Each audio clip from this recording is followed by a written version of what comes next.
Let me tell you about the night fire swallowed the healer's heart. I was there when it happened, when everything we thought we knew turned to ash and screams. The flames rose high, painting the sky orange like a warning we should have seen coming.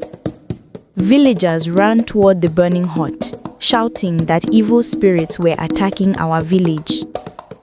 Inside, through the smoke and heat, Obioma fought against shadows that moved like living things.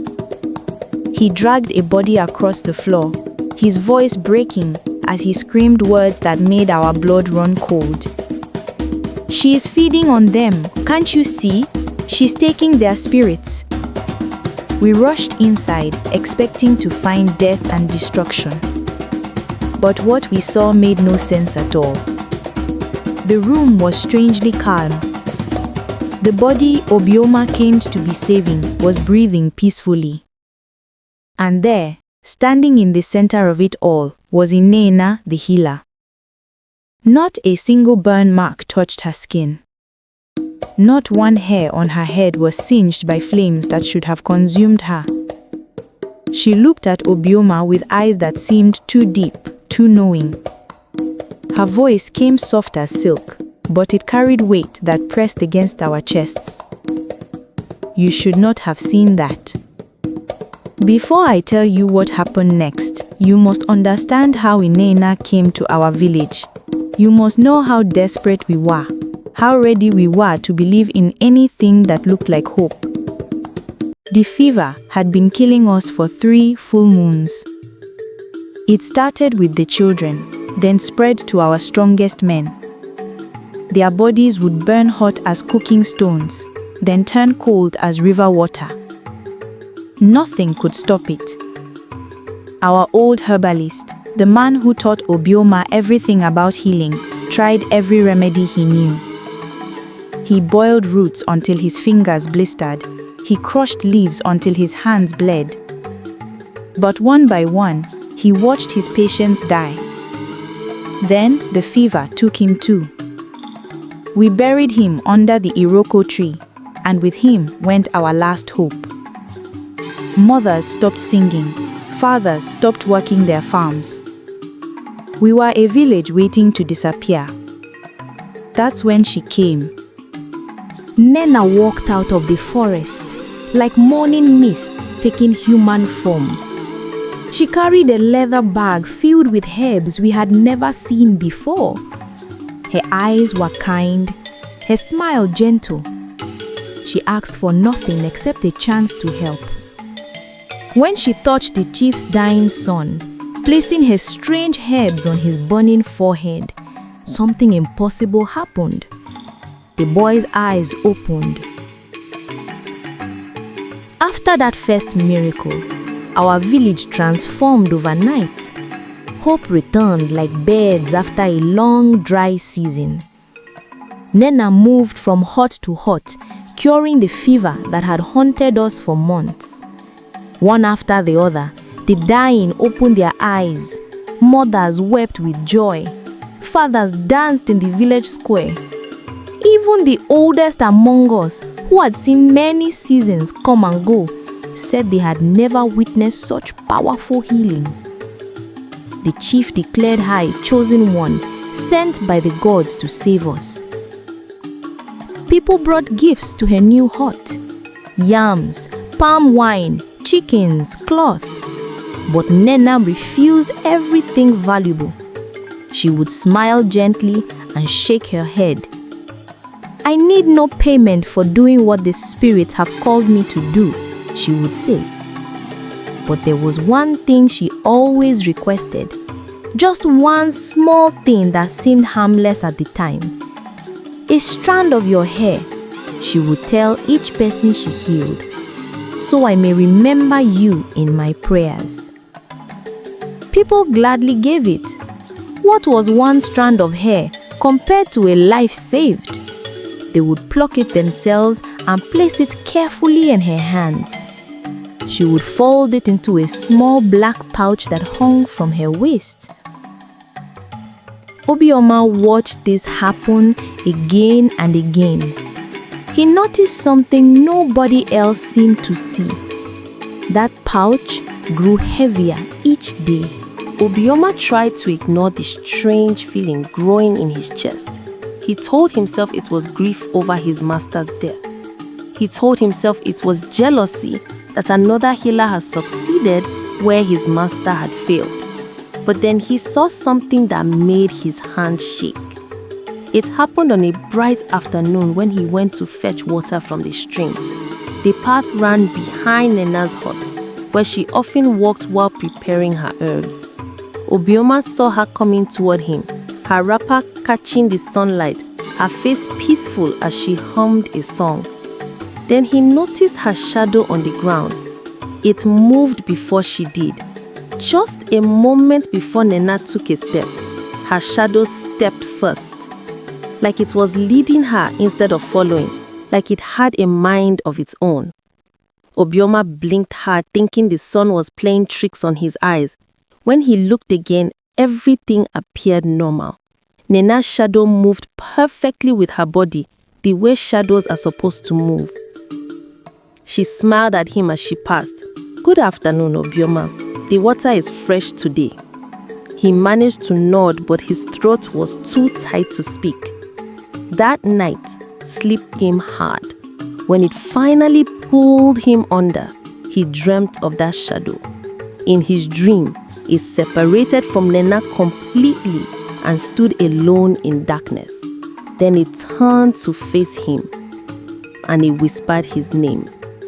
The next morning, Obioma found his friend Adese at the market. She was buying peppers for her mother's soup, laughing with the other girls. He pulled her aside, away from listening ears. "Something is wrong with the healer," he whispered urgently. "I've been watching her and there are things that don't make sense." Adese frowned. "What things?" "She never eats. Have you noticed? At every feast, she sits with food before her but never takes a single bite. And she never sleeps. I've passed her hut at midnight, at dawn, at every hour. Her lamp is always burning." Adese laughed and shook her head. "You are jealous, Obioma. The new healer succeeded where your master had failed, and now you are looking for reasons to doubt her." "It's not jealousy," Obioma insisted. "There's more. Birds fall dead near her hut. I've counted 7 in the past week.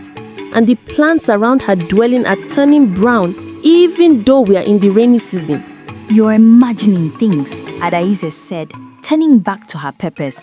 "Nina saved my little brother's life. She saved the chief's son. She saved half the village. Whatever you think you're seeing, you're wrong." Obioma wanted to say more, but the words died in his throat. The next morning, Adaize's screams woke the entire village. Her eyes had turned completely white. Panic spread through the village like wildfire. Adaize's mother wailed, calling out to the gods. People gathered outside her hut, whispering that the fever had returned in a new, more terrible form. But Nina came quickly, moving through the crowd with her black pouch and calm smile. She knelt beside Adaize, who thrashed on her sleeping mat, eyes rolled back, showing only white. Strange words came from the girl's mouth, words in a language nobody recognized. "Peace, child," Nina whispered. She opened her pouch and pulled out a small handful of grey powder. Before anyone could ask what it was, she blew it directly into Adaize's white eyes. For a moment, nothing happened. Then Adaize's body went completely still. The strange words stopped. Her breathing slowed to normal. Slowly, very slowly, her eyes rolled back down. The white faded. Brown returned. Adaize blinked and sat up, looking confused. "What happened?" "You were touched by a spirit," Nina explained gently, "but I have sent it away. You are safe now." Adaize touched her own face, then began to smile. "I feel wonderful. I feel lighter than air, like I could fly." The crowd erupted in celebration. Once again, Nina had saved someone. Once again, she had proven herself as a true healer. But that night, Obioma couldn't sleep. He walked to the stream to clear his mind.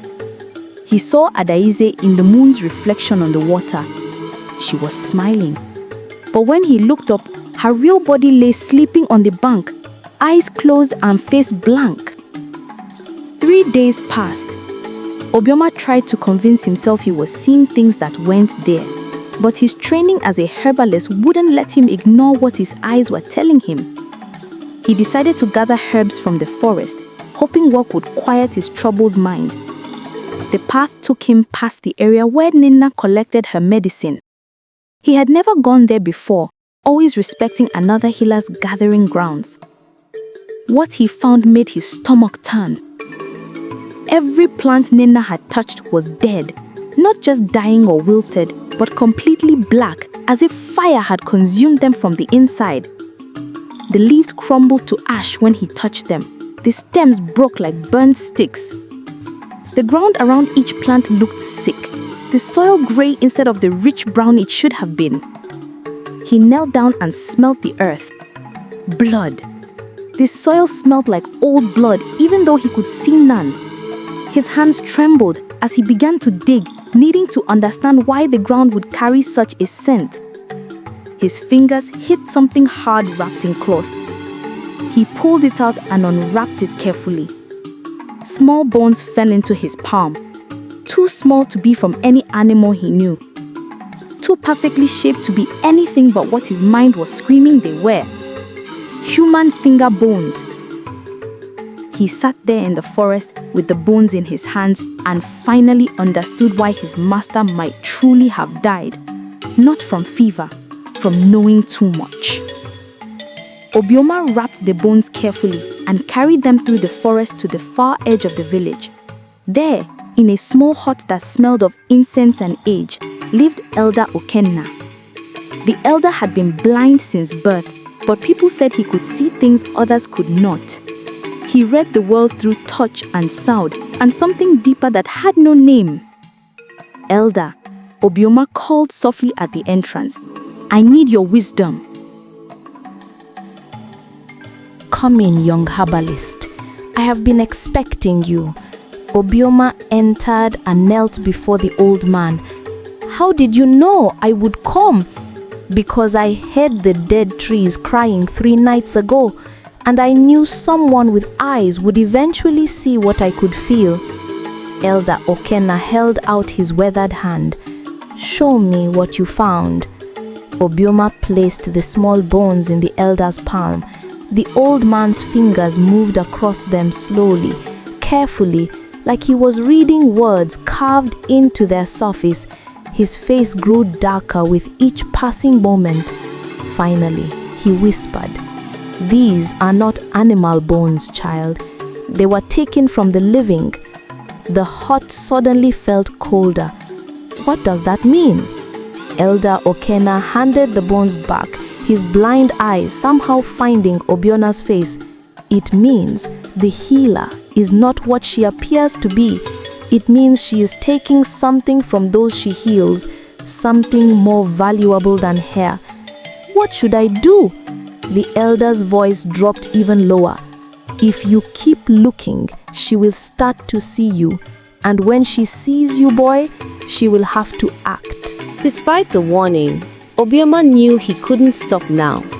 But it had no proof the village would believe. Only bones that could have come from anywhere, and a shadow that moved strangely. Then the chief announced a great feast to honor Nena. The entire village would gather to thank the healer who had saved them from certain death. There would be food, music, and dancing that would last until the moon reached its highest point. Obioma attended because staying away would look suspicious. He sat near the back, watching as people celebrated with joy he couldn't share. The drums began to beat. Young and old took to the dancing ground, moving to rhythms that had been passed down through generations. Children laughed. Adults sang. Even the chief himself stood to dance, something he hadn't done since before his son fell ill. The celebration reached its peak. Bodies moved faster. Drums beat louder. The whole village seemed to pulse with one heartbeat. Then something changed. The drummer stopped playing, but the drums continued to beat. Faster and faster, their rhythm no longer following any pattern the village knew. The dancers tried to stop, but their bodies kept moving against their will. A hush fell over everyone who wasn't dancing. Eyes turned to the center of the celebration, where Nena stood. She hadn't been there moments ago, but now she stood in the middle of the dancing ground, perfectly still, while chaos swirled around her. Slowly, she raised both hands to the sky. Let the offering begin. Before anyone could ask what she meant, a young girl named Adaku collapsed mid-dance. Her body hit the ground hard, limbs twisted at angles and made people gasp. The drums finally stopped, leaving only silence and the sound of her mother's scream. People rushed forward, but Nena reached the girl first. She knelt beside Adaku's still form, her face showing perfect calm while everyone else panicked. Her spirit was too weak, Nena announced, her voice carried across the silent crowd. The fever damaged her more than I realized. She could not survive the joy of tonight's celebration. Mothers pulled their children closer. Fathers exchanged worried glances. But the chief, still grateful for his son's life, nodded sadly. The healer did all she could. Sometimes the gods call our children home, no matter how hard we fight. Nena reached into her pouch and pulled out a handful of grey ashes. She sprinkled them over Adaku's body, while whispering words too soft for anyone to hear. Where the ashes touched, the girl's skin turned cold and grey. She is with the ancestors now, Nena said gently. Her suffering has ended. The crowd began to disperse, carrying the weight of sadness with them. But Obioma lingered, watching from the shadows as Nena finally stood and walked away. When everyone had gone, he approached Adaku's body. He needed to be sure, needed to understand what really happened. He knelt beside her and gasped. Her eyes were open, but her pupils were completely gone, leaving only empty white. Obioma knew he was running out of time. Whatever Nena was doing was accelerating. First, Adaezi's strange trance. Now, Adako's death with those horrible empty eyes. He had to find real proof, something the village couldn't ignore. That night, when the moon hid behind clouds and darkness covered everything, he crept toward Nena's hut. His heart hammered so hard, he thought surely she would hear it, but he forced himself to move forward. The hut was silent. Through the gaps in the walls, he could see a faint light burning inside, but no movement. He waited for what felt like hours, barely breathing, until finally he saw Nena leave, walking toward the forest with her usual graceful steps. He moved quickly. The door wasn't locked. Healers never locked their doors, trusting the village to respect their space. He slipped inside. Everything looked normal at first. Herbs hanging from the ceiling, clay pots lined against the walls, a sleeping mat in the corner. But then he saw it. The black pouch sitting on a small table, and he understood this was what he'd come for. He reached for it slowly. His fingers had barely touched the leather when the pouch moved on its own. Not like something was inside it, but like the pouch itself was alive. Then it began to whisper. Voices came from inside, multiple voices speaking over each other. He recognized them, the chief's son, Adaezi, others he had seen Nena heal. They whispered his name, pleading, warning, screaming. The pouch suddenly went silent. Behind him, close enough that he felt her breath on his neck, Nena's voice came, soft and terrible. Why are you in my home, child? Obioma spun around, words of explanation dying in his throat. Nena stood in the doorway, blocking his only escape. The friendly smile she always wore was gone, replaced by something that made his bones feel cold. I was looking for herbs, he stammered. My supply ran out and I thought you would steal from me in the middle of the night? Her voice remained soft, almost kind, which somehow made it worse. "Oh, Obioma, curiosity is a dangerous thing." She moved closer. He wanted to run, but his legs wouldn't obey. She reached out and placed one hand on his shoulder. Her touch was ice cold, like pressing against a corpse. "Curiosity brings pain," she whispered directly into his ear. "Perhaps you should learn that lesson." His body went rigid. He couldn't move, couldn't scream, couldn't even blink.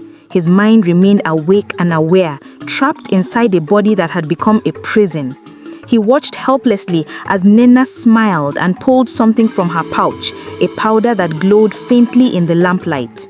She blew it into his face. The world went dark. When Obioma woke, sunlight streamed through his own hot doorway. He sat up quickly, checking his body for injuries.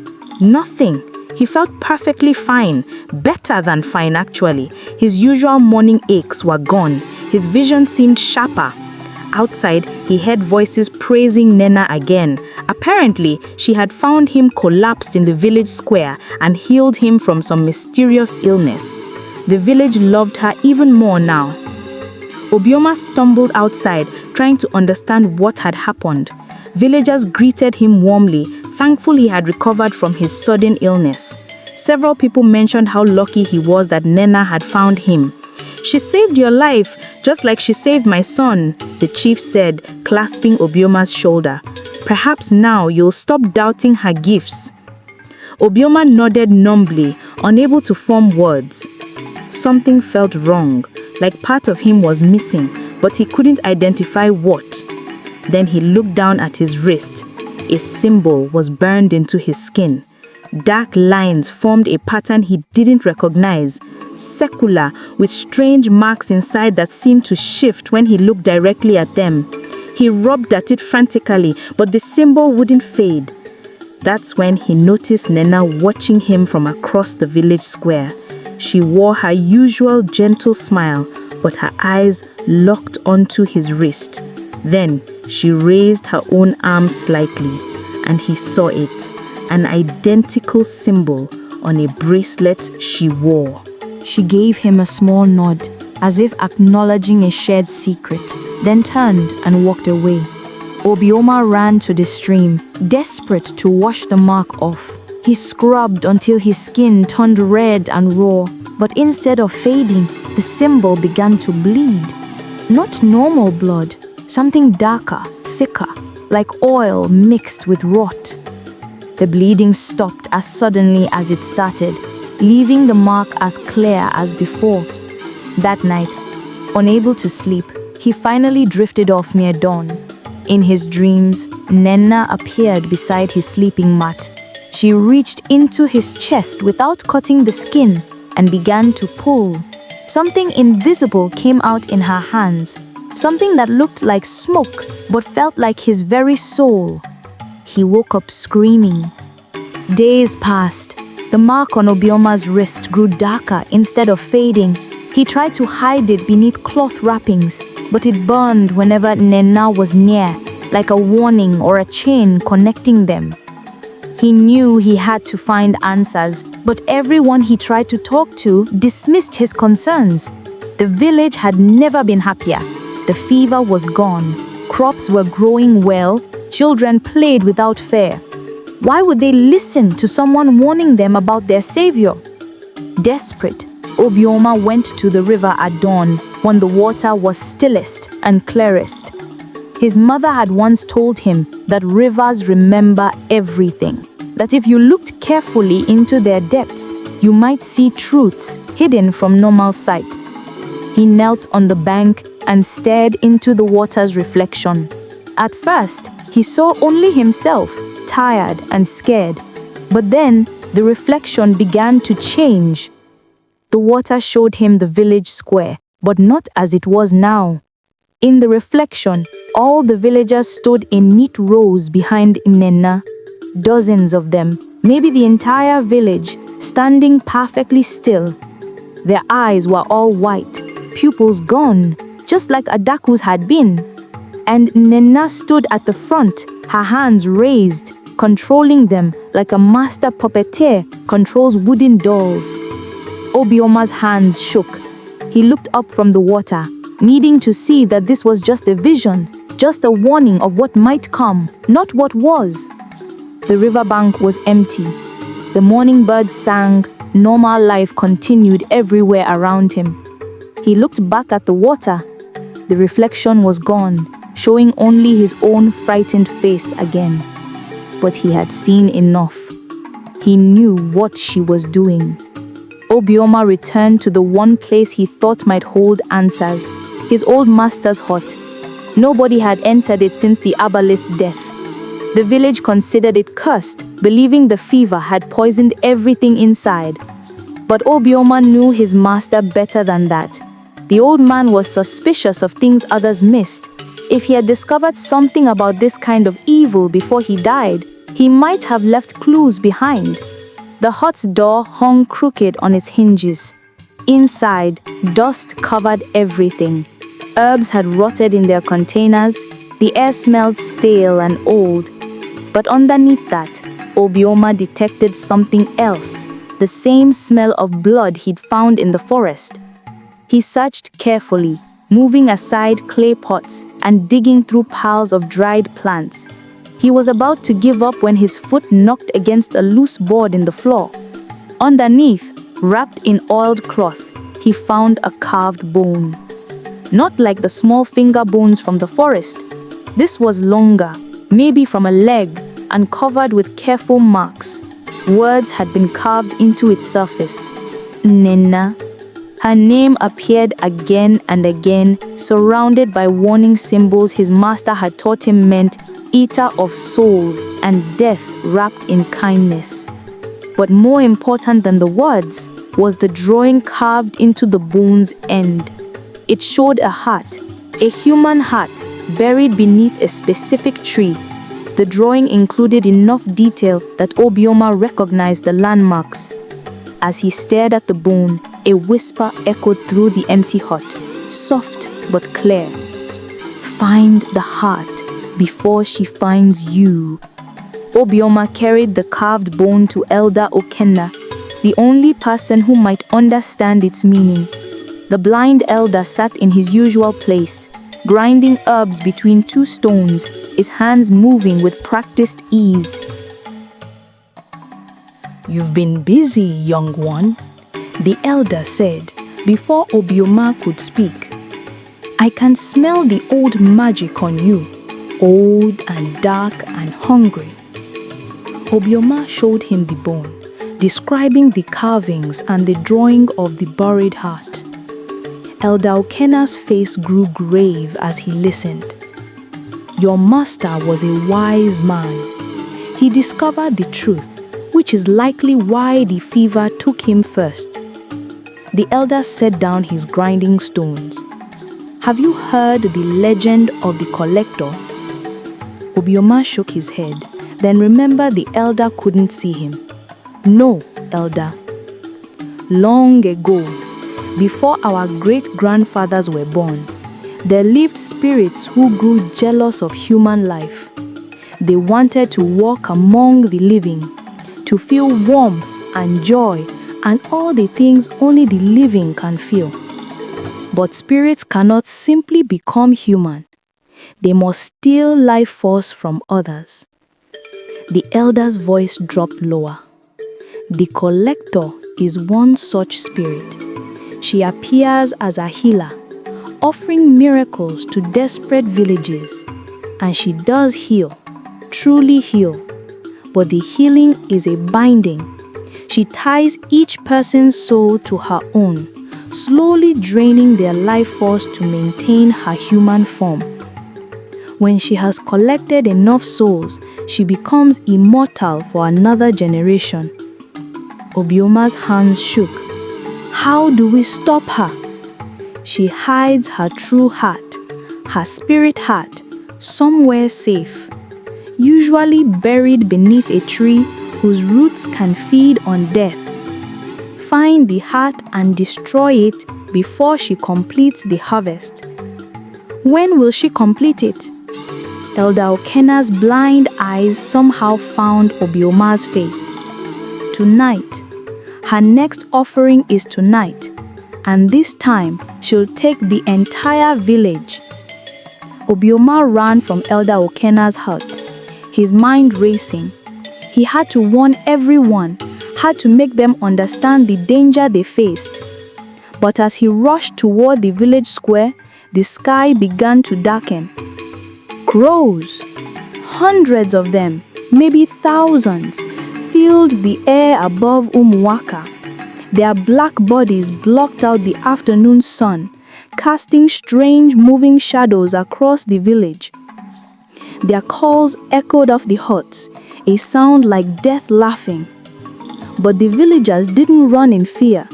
Instead, they poured out of their homes, pointing at the sky and celebrating. "The healer's power grows stronger," someone shouted. "The spirit sent birds to protect us," another called out. Ninenna stood in the village square, her arms raised toward the sky, smiling as if accepting worship. The crows circled around her like a living crown. "People of Umuwaka," Obioma shouted desperately, "those birds are not protection. They are a sign of death. The healer is not what she seems."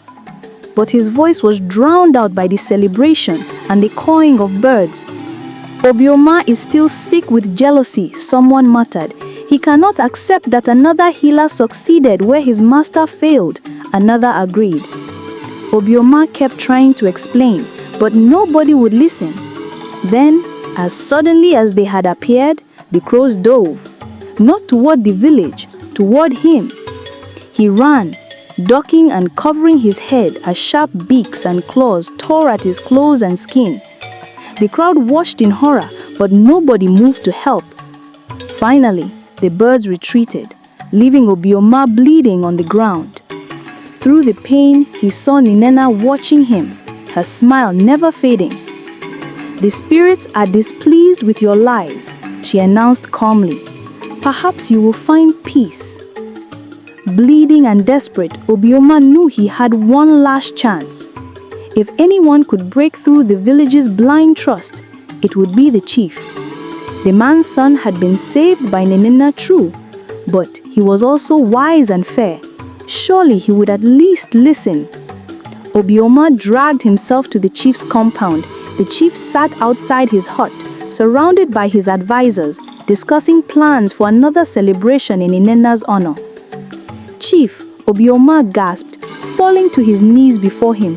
"Please, I beg you to listen.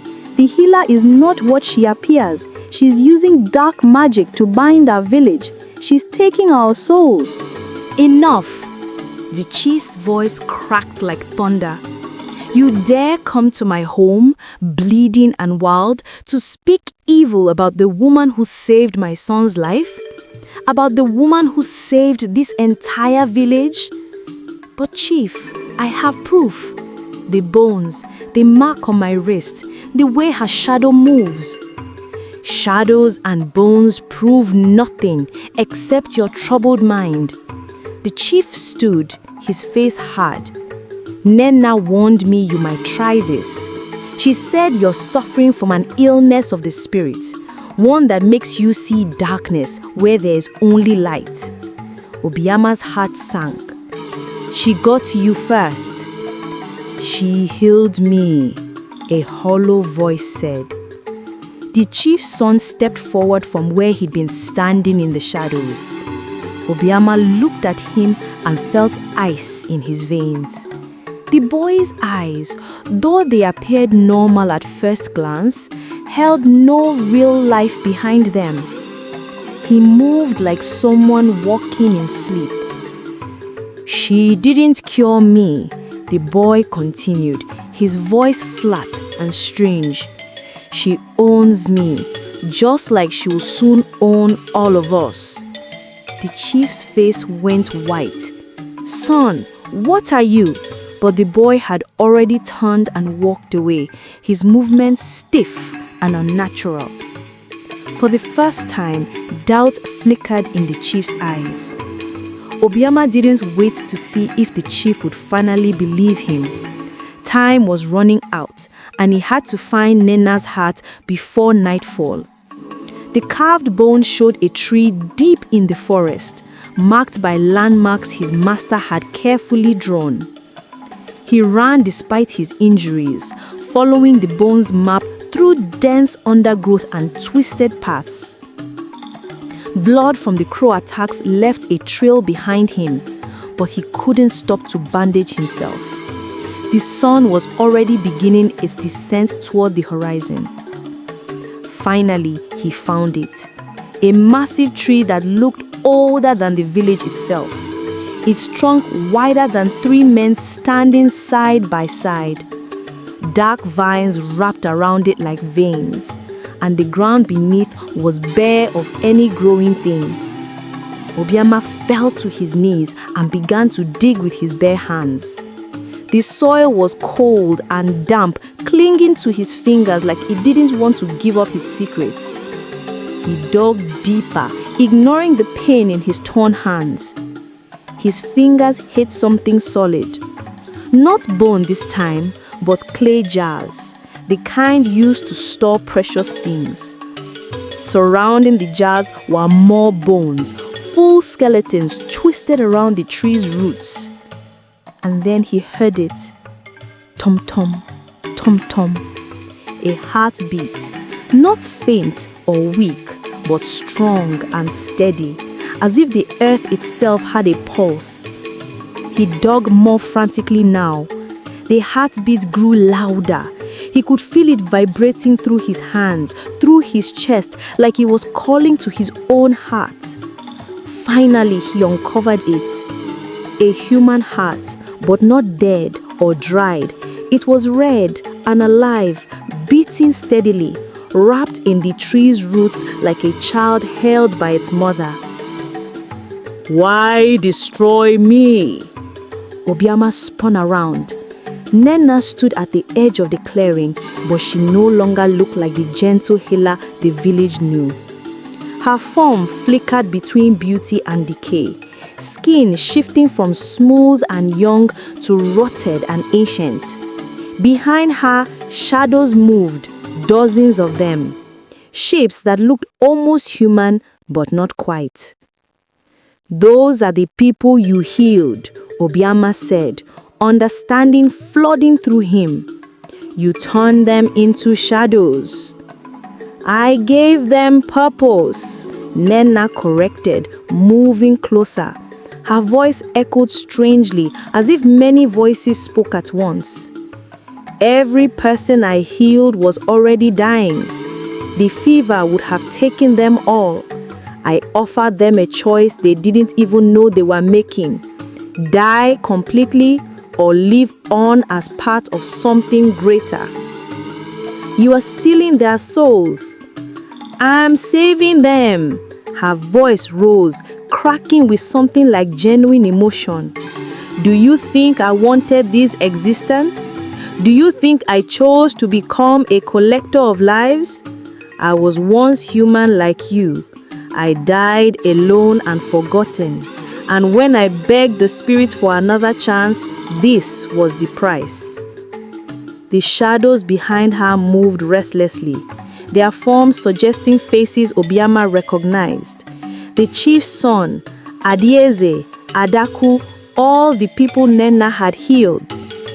They are not gone, Nena continued, her face shifting between her beautiful mask and something ancient underneath. They live through me. They'll live forever through me, never knowing pain or fear or death again. She pointed at the beating heart beneath the tree. Without me, they die. Not just their bodies, but their souls. Everything they were will vanish completely. Obioma looked at the heart, then at the shadows, then at Nena. His hands trembled. Why should I destroy this when doing so would murder everyone I saved? Obioma stood frozen, the carved bone heavy in his hand. Could she be telling the truth? Would destroying her heart really kill everyone she'd healed? He thought of Adaeze, his childhood friend who laughed at everything, the chief's son who once showed him how to carve wood, little Adaku who used to bring him wild flowers. If he burned Nena's hat, would he be killing them all over again? His hands lowered. If I let you leave, what happens to the village? Nena's face softened back into the gentle healer's mask. Life continues. Everyone lives out their natural years. I take only a small piece of each person, not enough to harm them. And in return, they never suffer illness again. It sounded reasonable. It sounded almost kind. Obioma turned away from the tree and began walking back toward the village. Maybe he'd been wrong.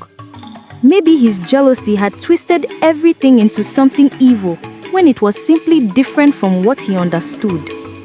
He made it halfway back before dawn touched the sky. That's when the screaming started.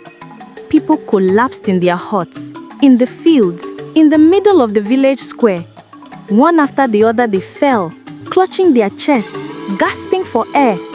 He ran to the nearest person, an old farmer he'd known his entire life. "Help me," the man wheezed. "Something's taking my breath. Something's pulling at my chest." Obioma looked back toward the forest, toward where Nena's heart beat beneath the earth, pulsing stronger now, feeding faster. She had lied. She wasn't taking a small piece. She was taking everything. And she was doing it now before he could change his mind. Obioma sprinted back to Elder Okena's hut, dodging villagers who writhed on the ground. The blind elder sat calmly in his doorway, as if he'd been waiting. "She's killing them," Obioma gasped. "Everyone is collapsing. I was going to spare the heart, but she's not sparing them." "Of course not," Elder Okena said quietly. "The collector always lies at the end. That's how she survived for generations. She makes you hesitate, makes you doubt until it's too late to stop her. But if I burn the heart now, won't the villagers die anyway?" "Their bodies will die either way, child. She's already taking them." The elder reached out and found Obioma's arm, gripping it firmly. "But their spirits can be freed if the heart burns before sunrise. Burn it after sunrise, and she keeps their souls forever. Burn it now, and at least you save what matters most." "How do you know?" "Because I've seen this before, in another village, in another time. I was young then, and I hesitated, just like you are hesitating now. I let her complete the harvest, 300 souls, trapped forever. I've been waiting my entire life for her to return, hoping someone braver than I was would finish what I couldn't." Obioma turned to run back to the forest, but a shadow burst through the hut doorway. Not a normal shadow, but something solid and dark, shaped like Nena but made of pure night. The shadow wrapped around Elder Okena's throat. The old man didn't struggle. He simply smiled. "Run, boy," he whispered. "Finish it." The shadow squeezed. Obioma heard bones crack. He wanted to help, wanted to fight, but Elder Okena's last words echoed in his mind.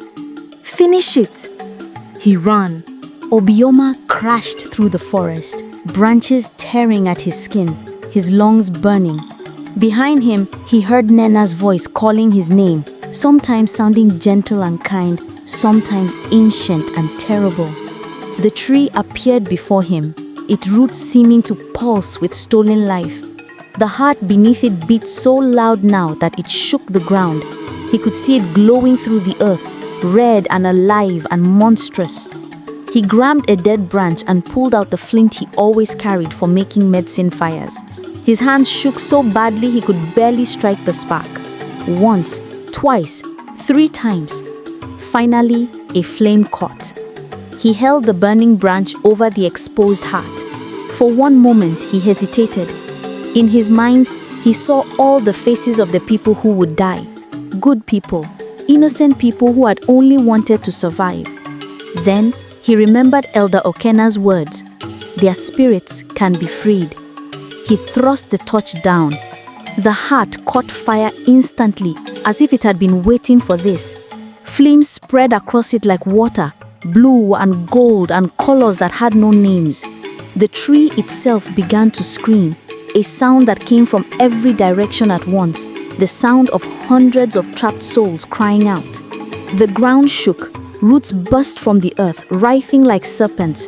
The tree split down its center, light pouring from the crack. Nena appeared at the clearing's edge, her beautiful form completely gone now. She was decay and shadow, a thing that should never have walked in daylight. "What have you done?" she shrieked. The tree exploded. Light blasted outward, knocking Obioma backward. He hit the ground hard, his vision white. Then, silence. Complete, absolute silence. Obioma opened his eyes to find the forest burning, not with normal fire, but with the same strange light that had burst from the tree. The flames didn't consume, they cleansed, turning everything they touched to clean ash that smelled like rain. Nena stood in the center of the burning clearing. Her shadow form was breaking apart, pieces of her dissolving into smoke, but she was still fighting, still trying to hold herself together. "You've killed them all," she screamed at him, her voice fragmenting into multiple tones. "Every person I healed will die now. Their blood is on your hands. Better to die free than live as your prisoner," Obioma said, climbing to his feet. Every part of him hurt, but he forced himself to stand. "You promised them healing, but you gave them chains." "I gave them immortality." "No," Obioma pointed at the burning tree, where shapes were rising from the flames, transparent shapes like smoke giving human form. They spiraled upward, free at last, their faces peaceful as they faded into the sky. Nena watched them go, and for a moment, something almost human flickered across her decaying face. Sadness, loss, maybe even regret. Then, her form collapsed inward, the shadows pulled tight, compressing into a small dark point. The earth shook one final time.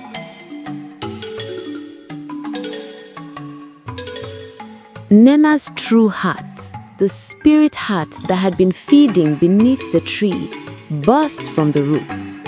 It hung in the air for one moment, beating wildly, flames consuming it from the inside out.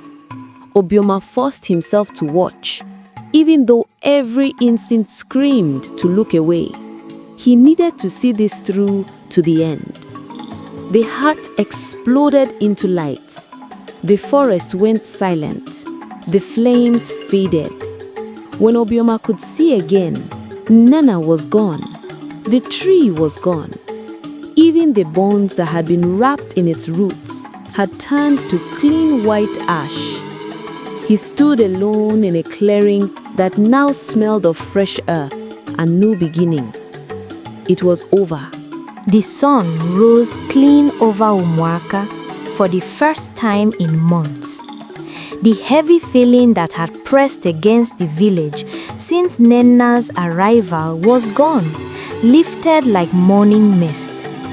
Obioma walked slowly back to the village, his body aching from wounds and exhaustion. He expected to find death everywhere, the bodies of all the people Nena had healed lying cold in their huts. Instead, he found people waking up. They rose from where they'd collapsed, confused and weak, but alive. Their eyes were clear again, pupils returned, the white emptiness gone. They looked at each other in bewilderment, unable to remember what had happened. "I dreamed I was flying," Edeze said, touching her face as if making sure she was real. "I dreamed I was somewhere far away, watching everything from above." The chief's son stood in the village square, tears running down his face. "Father," he said, his voice his own again, "I'm back. I don't know where I was, but I am back." Throughout the village, the same scene repeated. People waking, remembering nothing of their time bound to Nenna, but feeling lighter somehow, free. Only Obioma remembered. Only he bore the burn mark on his wrist, the symbol that would never fade, a permanent reminder of what had almost consumed them all. Nobody asked about Nenna. Her name had been erased from their minds along with the memory of their binding. They only knew that a fever had come and gone, and that somehow they had all survived. Obioma stood at the edge of the village and looked toward the forest. He thought of Elder Okenna, who had sacrificed himself to give Obioma the time he needed. He thought of his old master, who had discovered the truth too late but left clues for others to find. He whispered to the wind, carrying his words to wherever the freed souls had gone. If only they knew what the new healer did to our village. But perhaps it was better they didn't know. Perhaps it was better to forget the darkness and remember only the light of survival. Still, Obioma would remember. And when travelers came asking about the abandoned healer's hut, about the strange burn marks on the forest floor, he would tell them, "Beware those who promise too much good too quickly, for every miracle has its price, and some prices are paid in souls." The village of Umwaka had learned that lesson the hard way, and Obioma would make sure they never forgot it, even if he had to carry the memory alone.